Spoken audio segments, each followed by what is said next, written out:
ദൈവനാമത്തിന് മഹത്വം ഉണ്ടാകട്ടെ. ക്രൈസ്റ്റ് ബ്ലെസ്സസ് എന്ന യൂട്യൂബ് ചാനലിലൂടെ എൻ്റെ അനുഭവസാക്ഷ്യം സന്തോഷത്തോടെ പ്രസ്താവിക്കുവാൻ ദൈവം നൽകിയ മഹാഭാഗ്യത്തിനായി ഞാൻ ദൈവത്തെ നന്ദിയോടെ സ്തുതിക്കുന്നു, സ്തോത്രം ചെയ്യുന്നു. ക്രൈസ്റ്റ് ബ്ലെസ്സസിൻ്റെ പിന്നിൽ പ്രവർത്തിക്കുന്ന എല്ലാ ദൈവദാസന്മാർക്കും ദൈവം സമൃദ്ധിയായി അനുഗ്രഹിക്കട്ടെ എന്ന് പ്രാർത്ഥിക്കുന്നു. എൻ്റെ പേര് ഉഷാകുമാരി പി.ടി. സ്വദേശം കോട്ടയം ജില്ലയിലെ കിടങ്ങൂർ എന്ന ഗ്രാമത്തിലാണ്. ഞാൻ ജനിച്ചത് വിശ്വബ്രാഹ്മണ സമുദായത്തിൽപ്പെട്ട ഒരു കുടുംബത്തിലാണ്. ഞാൻ ജനിക്കുമ്പോൾ എൻ്റെ കുടുംബത്തിലെ സാമ്പത്തികമായ നല്ല സ്ഥിതിയിലായിരുന്നു. പക്ഷേ ഞാൻ സ്കൂളിൽ പോകുന്ന സമയമായപ്പം ഞങ്ങളുടെ സമ്പത്തെല്ലാം നശിച്ചു. എൻ്റെ അപ്പൻ നന്നായിട്ട് ബിസിനസ് ചെയ്തിരുന്ന ഒരു വ്യക്തിയാണ്. അതെന്തോ ഒരു കാരണത്താൽ അതെനിക്കിപ്പോൾ അറിയാൻ പറ്റുന്നില്ല. ഞങ്ങളുടെ ബിസിനസ്സെല്ലാം താറുമാറായി, ഞങ്ങളുടെ ഭൂസ്വത്തുക്കളെല്ലാം അന്യാധീനപ്പെട്ടു. അങ്ങനെ ഞങ്ങൾ സാമ്പത്തികമായി വളരെ ബുദ്ധിമുട്ട് അനുഭവിക്കുകയും ഞങ്ങൾ താമസിച്ചിരുന്ന വലിയ വീട്ടിൽ നിന്ന് ഒരു ചെറിയ വീട്ടിലേക്ക് താമസം മാറ്റുകയും ചെയ്തു. അപ്പോൾ എന്നിരുന്നാലും എൻ്റെ പേരൻസ് ഞങ്ങൾക്ക് നല്ല വിദ്യാഭ്യാസം തരുവാൻ ശ്രമിച്ചുകൊണ്ടിരുന്നു. 7ാം ക്ലാസ് വരെ ഞാൻ വളരെ മീഡിയമായിട്ട് പഠിച്ചുകൊണ്ടിരുന്ന ഒരു കുട്ടിയായിരുന്നു. പക്ഷേ 7ാം ക്ലാസ് ആയപ്പോഴത്തേനും ഞാൻ പലവിധ രോഗങ്ങളാൽ പ്രയാസപ്പെട്ടു. എൻ്റെ കാല് പഴുത്ത് എനിക്ക് നടക്കാൻ പറ്റാത്ത അവസ്ഥയിലായി. അന്നേരം പല ഡോക്ടേഴ്സിൻ്റെ അടുത്തേക്ക് എൻ്റെ ഫാദറിൻ്റെ അമ്മ, എൻ്റെ അമ്മൂമ്മ എന്നെ കൊണ്ടുപോവുകയും എന്നെ ചികിത്സിപ്പിക്കുകയും ചെയ്തു. ഫൈനൽ പരീക്ഷ എഴുതാൻ എനിക്ക് സാധിച്ചില്ല. എൻ്റെ ആത്മീയമായ ബാക്ക്ഗ്രൗണ്ട് എന്താണെന്ന് വെച്ചാൽ ഞങ്ങളുടെ വീടിനടുത്ത് തന്നെ വലിയൊരു അമ്പലമുണ്ട്. അന്നേരം എൻ്റെ അമ്മയും അമ്മൂമ്മയും അറിയാവുന്ന രീതിയിൽ വളരെ അച്ചടക്കത്തിലും ആചാരത്തിലും അനുഷ്ഠാനങ്ങളിലുമാണ് ഞങ്ങളെ വളർത്തിക്കൊണ്ട് വന്നത്.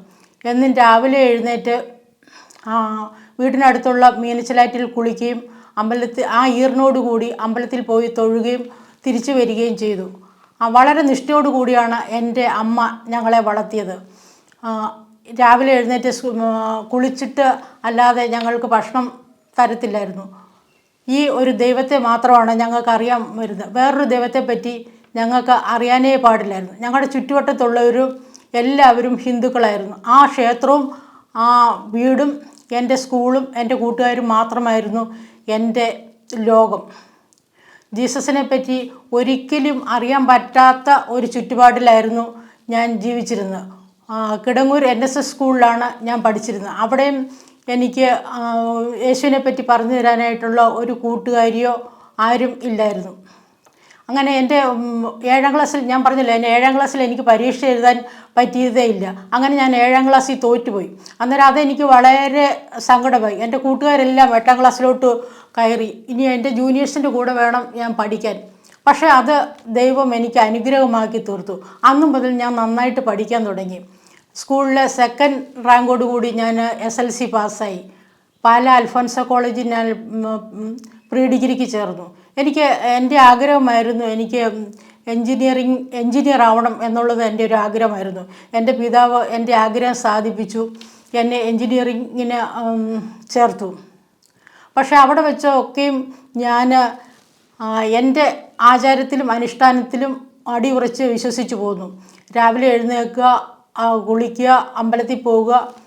പരീക്ഷ എടുക്കുമ്പോഴാണ് എനിക്ക് ഭക്തി വർദ്ധിച്ചുകൊണ്ടിരുന്നത്. ഞാൻ വിശ്വസിച്ചുകൊണ്ടിരുന്നത് ഞാൻ പഠിക്കുന്ന എല്ലാം ഈ അമ്പലത്തിൽ പോയി പ്രാർത്ഥിച്ചുകൊണ്ടാണ് എനിക്ക് നന്നായിട്ട് പരീക്ഷ എഴുതാനും നല്ല മാർക്ക് കിട്ടുകയും ചെയ്യുന്നതെന്നാണ് ഞാൻ വിചാരിച്ചുകൊണ്ടിരുന്നത്. ഞാനിങ്ങനെ ബിടെക്കിന് ചേർന്നു. അവിടെയും ദൈവം എനിക്ക് നല്ല വിജയം തന്നു. ഒരു അദൃശ്യമായ ശക്തി എൻ്റെ ആപത്തുഘട്ടങ്ങളിലൊക്കെയും എന്നെ താങ്ങുന്നതായിട്ട് എനിക്ക് എപ്പോഴും അനുഭവപ്പെട്ടുകൊണ്ടിരുന്നു. കൊല്ലം TKM എഞ്ചിനീയറിംഗ് കോളേജിലാണ് ഞാൻ ബിടെക് പഠിച്ചുകൊണ്ടിരുന്നത്. അപ്പോൾ ഒരു ദിവസം വൈകുന്നേരം എന്തോ അത്യാവശ്യ കാര്യത്തിന് വീട്ടിലോട്ട് പോകേണ്ടി വന്നു. എൻ്റെ കയ്യിൽ അന്ന് കൊല്ലത്തുനിന്ന് കോട്ടയത്തേക്ക് ഉള്ള ടിക്കറ്റും അവിടുന്ന് വീട്ടിലോട്ടുള്ള ബസ്സിനുള്ള ടിക്കറ്റിൻ്റെയും പൈസ മാത്രമേ ഉണ്ടായിരുന്നുള്ളൂ. ഞാൻ ടിക്കറ്റ് എടുത്തു, ട്രെയിനിൽ കയറി. കുറച്ച് കഴിഞ്ഞപ്പം ടിക്കറ്റ് എക്സാമിനർ വന്നു. ടിക്കറ്റ് എക്സാമിനർ വരുന്ന കണ്ടിട്ട് ഞാൻ ടിക്കറ്റ് പരിശോധിച്ച് നോക്കിയപ്പോഴത്തേനും എൻ്റെ കയ്യിൽ ടിക്കറ്റില്ല.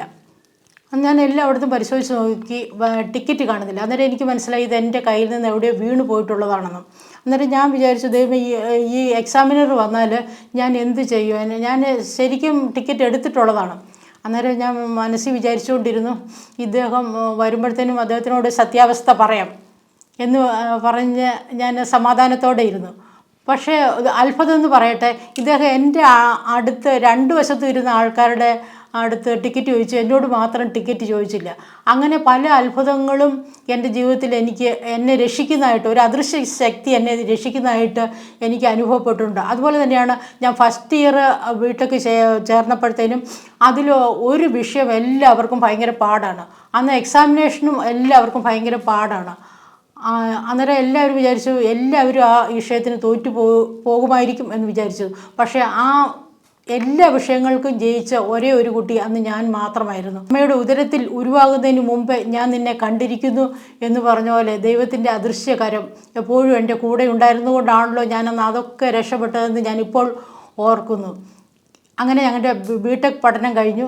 ഗേറ്റ് എന്ന് പറഞ്ഞ എക്സാമിനേഷൻ എഴുതി. അന്നേരം അതിൽ എനിക്ക് നല്ല സ്കോർ കിട്ടി.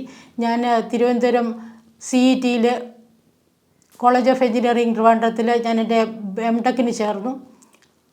MTech പഠനം കഴിഞ്ഞ് എനിക്ക് കേളപ്പജി കോളേജ് ഓഫ് എഞ്ചിനീയറിംഗ് തവനൂരിൽ എനിക്ക് ജൂനിയർ അസിസ്റ്റൻറ്റ് പ്രൊഫസറായിട്ട് ജോലി കിട്ടി.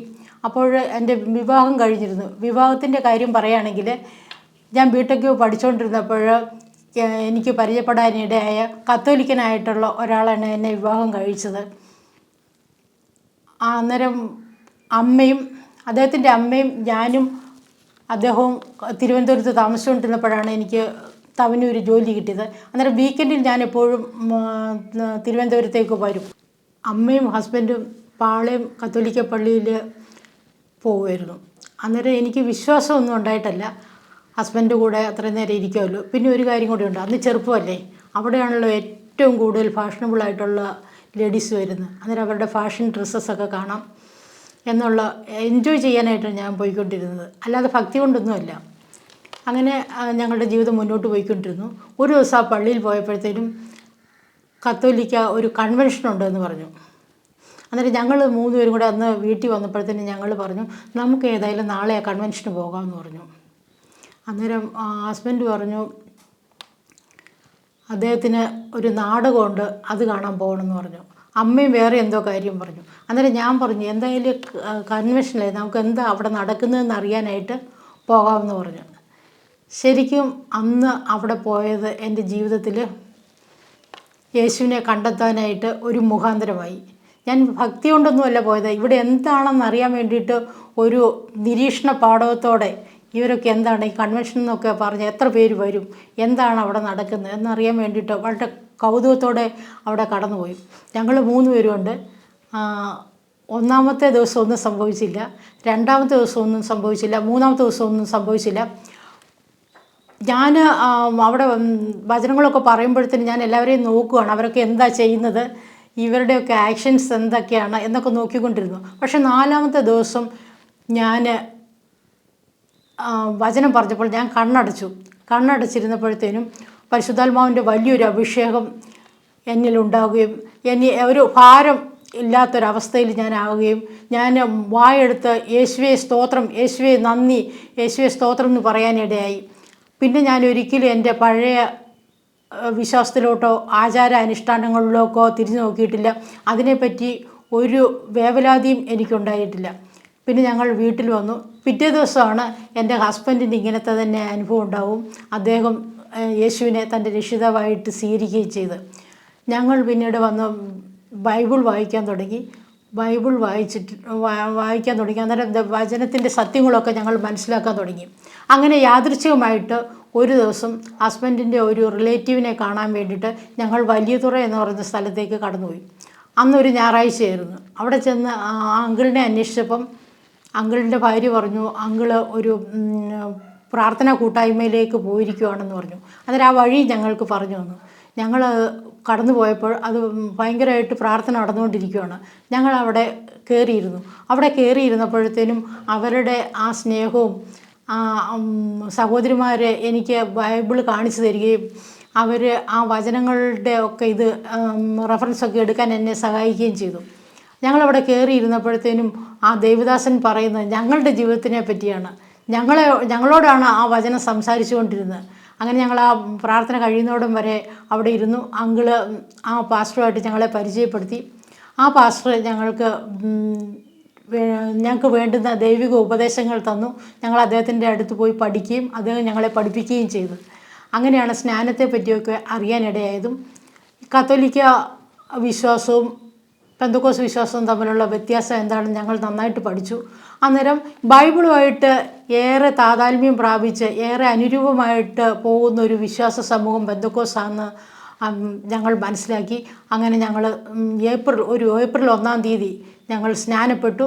അന്ന് ഞങ്ങളുടെ സ്നാനത്തിനുള്ള ഞങ്ങളുടെ ഡ്രസ്സുകളൊക്കെ സൂക്ഷിച്ചുകൊണ്ട് കരയിൽ ഞങ്ങളുടെ അമ്മ ഇരിപ്പുണ്ടായിരുന്നു.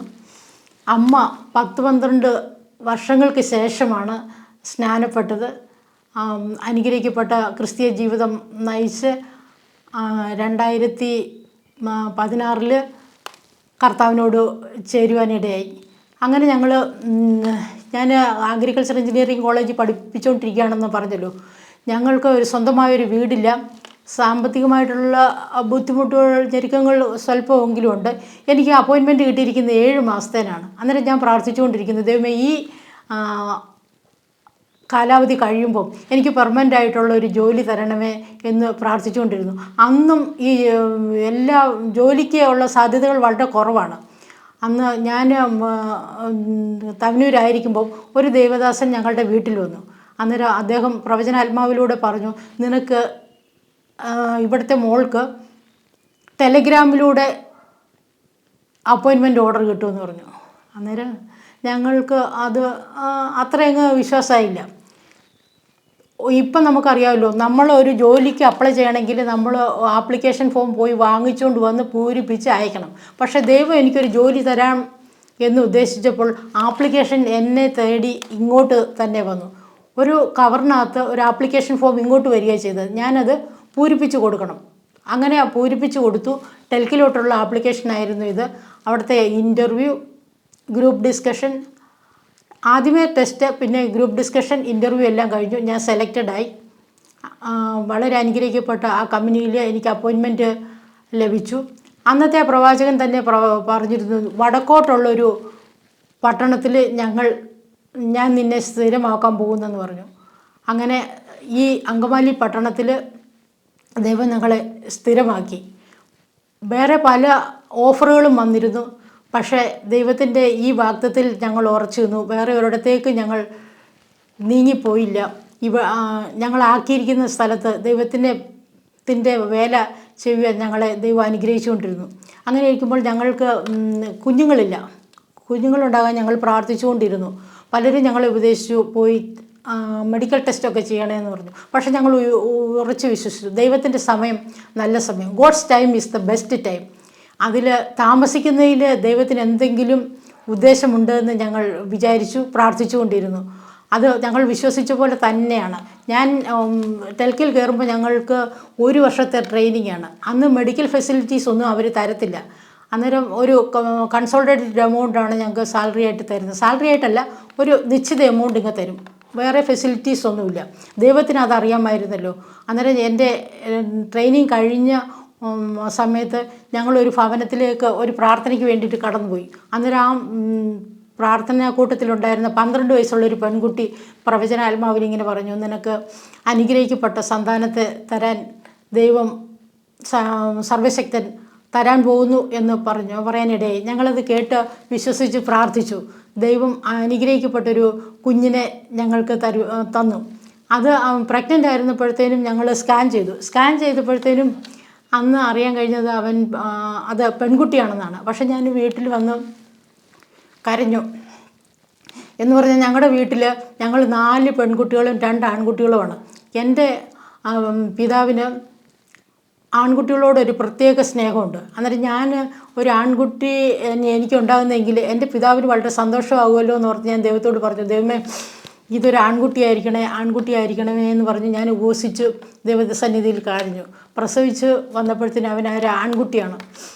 ഞാൻ ദൈവത്തോട് ചോദിച്ചു വാങ്ങി എന്ന് പറയത്തക്കവണ്ണം അവന് സമൂവേൽ എന്ന് പേരിട്ടു. സമൂവേൽ ജോൺ വിൽഫ്രഡ് എന്നാണ് അവൻ്റെ പേര്. പിന്നെ ഞങ്ങൾക്ക് 4 വർഷം കഴിഞ്ഞപ്പോൾ ഒരാൺകുട്ടിയും കൂടെ ദൈവം തരാനിടയായി. ഞങ്ങൾ വളരെ സന്തോഷത്തോടെ സമാധാനത്തോടെ ആയിരിക്കാൻ ദൈവം ഞങ്ങളെ അനുഗ്രഹിച്ചു. അതിൻ്റെയോടൊപ്പം ദൈവത്തിൻ്റെ വേലകളും ചെയ്തുകൊണ്ടിരിക്കുന്നു. കുഞ്ഞുങ്ങൾ രണ്ടുപേരും വളർന്ന് കുടുംബസ്ഥരായി. അവർ രണ്ടുപേരും നോർത്ത് അമേരിക്കയിലായിരിക്കുന്നു. ഞങ്ങൾ രണ്ടുപേരും ഇവിടെ ആയിരിക്കുന്നു. ഞങ്ങൾ നല്ല അനുഗ്രഹിക്കപ്പെട്ടൊരു കൂട്ടായ്മയോട് കൂടെ ആയിരിക്കുന്നു. നിങ്ങൾ ഞങ്ങളെ ഓർക്കുമ്പോഴെല്ലാം ഞങ്ങൾക്ക് വേണ്ടി പ്രാർത്ഥിക്കണമേ എന്ന് അപേക്ഷിക്കുന്നു. ദൈവത്തെ കണ്ടുമുട്ടുവാൻ, യേശുവിനെ കണ്ടുമുട്ടുവാൻ യാതൊരു അവസരവുമില്ലാതിരുന്നിടത്ത് ദൈവം ഞങ്ങളെ തേടി വന്നു. നിങ്ങൾ എന്നെ തിരഞ്ഞെടുത്തു എന്നല്ല, ഞാൻ നിങ്ങളെ തിരഞ്ഞെടുത്തു. അധ്വാനിക്കുന്നവരും ഭാരം ചുമക്കുന്നവരും ആയുള്ളവരെ എല്ലാവരും എൻ്റെ അടുക്കൽ വരുക, ഞാൻ നിങ്ങളെ ആശ്വസിപ്പിക്കാം. എൻ്റെ സമാധാനം ഞാൻ നിങ്ങൾക്ക് തന്നേച്ചു പോകുന്നു. ലോകം തരുന്ന പോലെയല്ല ഇത്. ശത്രുക്കളെ സ്നേഹിക്കണമെന്ന് പറഞ്ഞ ഒരു ദൈവം, സമാധാനം തരുമെന്ന് പറഞ്ഞ ഒരു ദൈവം, ഞാൻ നിങ്ങളെ സന്തോഷത്തിലേക്ക് നയിക്കാമെന്ന് പറഞ്ഞ ദൈവം, ഞാൻ നിങ്ങൾക്ക് നിത്യജീവിതം തരാമെന്ന് വാഗ്ദത്തം ചെയ്ത ദൈവം എല്ലാം യേശുവാണ്. വേറൊരു ദൈവം ഈ ലോകത്തില്ല ഇങ്ങനെ പറഞ്ഞിരിക്കുന്നത്. ആര് യേശുവിൻ്റെ അടുത്തേക്ക് വരുന്നോ അവരെ ആരെയും ദൈവം തള്ളിക്കളയുന്നില്ല. ഇങ്ങനെ ഒരു ദൈവത്തെ കഴിഞ്ഞതിൽ ഞാൻ ഏറെ സന്തോഷവതിയാണ്. നിങ്ങളെല്ലാവരും യേശുവിൻ്റെ അടുക്കൽ വരുവിൻ. യേശു നിങ്ങളെ ആശ്വസിപ്പിക്കും, നിങ്ങൾക്ക് സമാധാനം തരും, നിങ്ങൾക്ക് സന്തോഷം തരും. നിങ്ങളുടെ വിഷമം എന്തു തന്നെ ആയിരുന്നാലും എൻ്റെ ദൈവമോ നിങ്ങളുടെ ബുദ്ധിമുട്ടൊക്കെയും മഹത്വത്തോടെ തൻ്റെ ധനത്തിനൊത്തോണം ക്രിസ്തുയേശുവിൽ പൂർണ്ണമായി തീർത്തു തരും. നിങ്ങളുടെ വിഷമം എന്തായിരുന്നോട്ടെ, രോഗമായിരുന്നോട്ടെ, സാമ്പത്തികമായ ബുദ്ധിമുട്ടായിരുന്നോട്ടെ, ശത്രുഭയമായിരുന്നോട്ടെ, എന്തായാലും നിങ്ങൾ യേശുവിൻ്റെ അടുക്കൽ വരുവിൻ. യേശു നിങ്ങളെ സൗഖ്യമാക്കും. പിന്നെ ഒരു സന്തോഷം, ഞങ്ങളുടെ സഹോദരങ്ങൾക്ക് വേണ്ടി പ്രാർത്ഥിച്ചുകൊണ്ടിരുന്നു. അന്നേരം ഞങ്ങളുടെ വിവാഹ ജീവിതത്തെയും ഞങ്ങളുടെ വിശ്വാസ ജീവിതത്തെയും ഏറെ എതിർത്തുകൊണ്ടിരുന്ന എൻ്റെ മൂത്ത ചേച്ചി, അവർ കുടുംബമായിട്ട് വിശ്വാസത്തിലേക്ക് വരാൻ ദൈവം അനുഗ്രഹിച്ചു. അവരെ ഏറെ സന്തോഷത്തോടെ സമാധാനത്തോടെ ഇന്ന് ക്രിസ്തീയ ജീവിതം നയിക്കുന്നു. അതെനിക്ക് ദൈവം തന്ന ഒരു ദാനമാണ്. അതുപോലെ തന്നെ എൻ്റെ ഹസ്ബൻഡിൻ്റെ ചേച്ചിയുടെ മോന്, അവന് ഈ വിശ്വാസത്തിനെ പറ്റിയൊന്നും വലിയ മതിപ്പില്ലായിരുന്നു. അവനെയും ദൈവം രക്ഷിച്ചു. അവന് അനുഗ്രഹിക്കപ്പെട്ട വിവാഹ ജീവിതം കിട്ടി. ഇപ്പോഴവൻ കുടുംബമായിട്ട് ഗൾഫിൽ കർത്താവിൻ്റെ വേലയോടൊപ്പം ജോലിയും ചെയ്യുന്നു.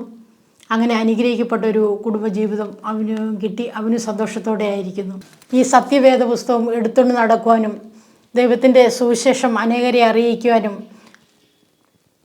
ക്രൈസ്റ്റ് ബ്ലസ്സസ് എന്ന ചാനലിലൂടെ എൻ്റെ അനുഭവസാക്ഷ്യം സന്തോഷത്തോടെ പറയാനും ഇടയാക്കിയതിനായി ഞാൻ സർവശക്തനായ ദൈവത്തിന് മഹത്വവും കൊടുക്കുന്നു. ദൈവം നിങ്ങളെല്ലാവരെയും സമൃദ്ധിയായിട്ട് അനുഗ്രഹിക്കട്ടെ.